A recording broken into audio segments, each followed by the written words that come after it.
Halo sahabat sehat Panti Rapi, perkenalkan saya Dr. Gigi Agnes Tripuspitasari.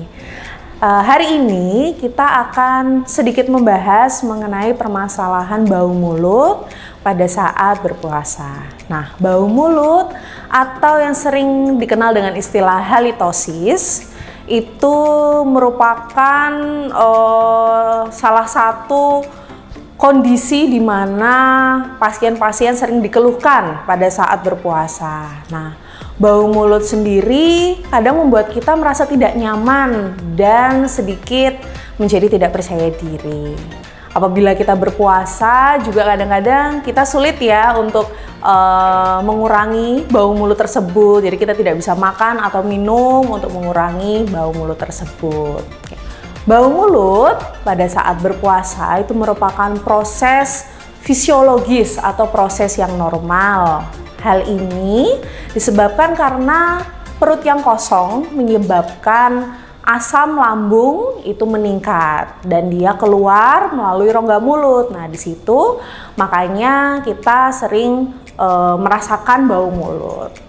Ada beberapa faktor lainnya yang dapat menyebabkan bau mulut seperti kebersihan rongga mulut yang tidak terjaga, yaitu ada karang gigi, gigi berlubang atau sisa akar gigi.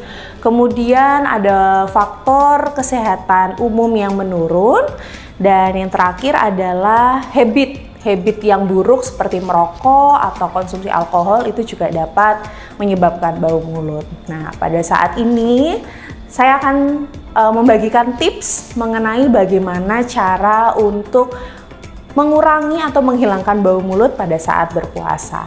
Tips yang pertama adalah teratur menyikat gigi.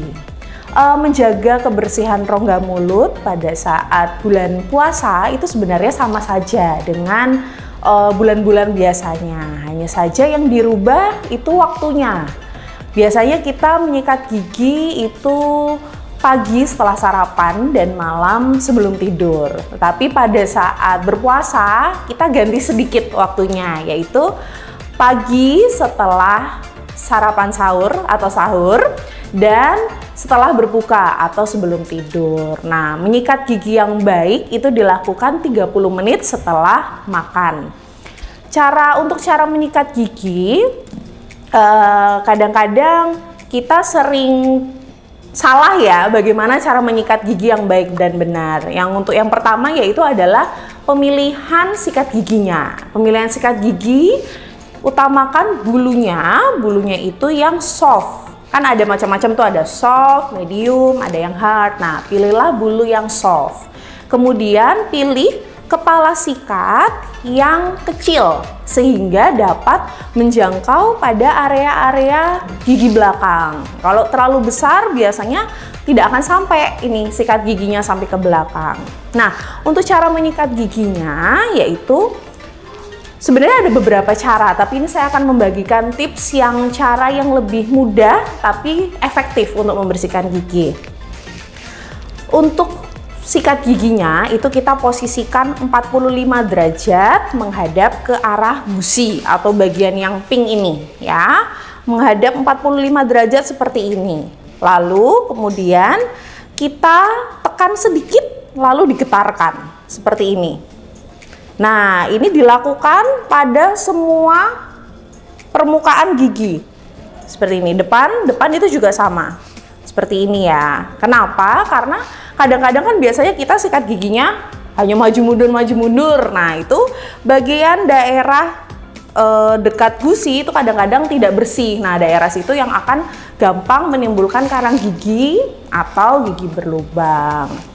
Nah, kemudian jangan lupa untuk menyikat di bagian dalam. Daerah pengunyahan itu disikat searah maju mundur nggak apa-apa ya. Kemudian yang atas jangan lupa, lalu bagian dalam. Nah, ini juga sering lupa biasanya. Area dalam di bagian sini itu juga perlu disikat. Kita sikat searah ke arah keluar, bagian sini dan atas itu juga perlu. Jadi semua permukaan, jangan hanya permukaan yang terlihat saja ya. Kemudian tips yang kedua adalah jangan lupa untuk membersihkan lidah. Nah, lidah kadang-kadang kita tidak aware ya atau tidak sadar bahwa lidah itu juga menjadi tempat nempelnya bakteri atau makanan. Nah, salah satu cara untuk membersihkan lidah itu adalah menggunakan alat seperti tongue scraper seperti ini, ya. Tongue scraper, atau juga dapat menggunakan sikat gigi kita. Kalau misalnya nggak ada ya, menggunakan sikat gigi juga bisa, atau menggunakan tongue scraper seperti ini. Caranya itu gampang. Jadi ini nanti bagian lidah kita agak sedikit julurkan. Jadi biar kita lihat nih mana bagian yang kotor. Kalau misalnya lidah kita warnanya putih atau bahkan sampai hitam, itu berarti sudah kotor. Nah, kalau lidah yang sehat itu berwarna pink. Cara pembersihannya adalah kita sedikit julurkan lidah, lalu kita gerakkan searah dari arah pangkal lidah menuju ujung lidah. Kita gerakkan searah. Nah, kalau bisa bahkan sambil bercermin, jadi kita tahu sudah bersih atau belum nih lidah kita. Tuh, kalau menggunakan sikat gigi juga sama ya, kita gerakkan searah seperti ini, kayak gitu. Oke.